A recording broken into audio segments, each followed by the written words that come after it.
భారత మాజీ ప్రధాని, ప్రముఖ ఆర్థికవేత్త, ఉన్నత విద్యావంతుడు డాక్టర్ మన్మోహన్ సింగ్ అంత్యక్రియలు పూర్తయ్యాయి. ఢిల్లీలోని నిగంబోధ్ ఘాట్లో శనివారం మధ్యాహ్నం ఆయన అంతిమ సంస్కారాలు నిర్వహించారు.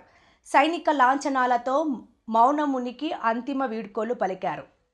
అంత్యక్రియలకు రాష్ట్రపతి ద్రౌపది ముర్ము, ఉపరాష్ట్రపతి జగదీప్ ధన్కర్, ప్రధానమంత్రి నరేంద్ర మోదీ, కేంద్ర మంత్రులు అమిత్ షా, జేపీ నడ్డా, రాజ్నాథ్ సింగ్, లోక్సభ స్పీకర్ ఓం బిర్లా, కాంగ్రెస్ అగ్రనాయకులు మల్లికార్జున ఖర్గే, సోనియా గాంధీ, రాహుల్ గాంధీ, ప్రియాంక గాంధీ, ఢిల్లీ ఎల్జీవీకే సక్సేనా, త్రివిధ దళాధిపతులు, విదేశీ ప్రతినిధులు సహా పలువురు నేతలు పాల్గొన్నారు.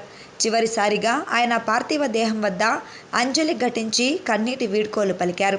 ఇదిలా ఉంటే మన్మోహన్ సింగ్కు అంత్యక్రియలు నిర్వహించే ప్రదేశంలో స్మారక స్థలం నిర్మించాలని ప్రధాని నరేంద్ర మోదీని కాంగ్రెస్ పార్టీ అధ్యక్షుడు మల్లికార్జున ఖర్గే కోరారు.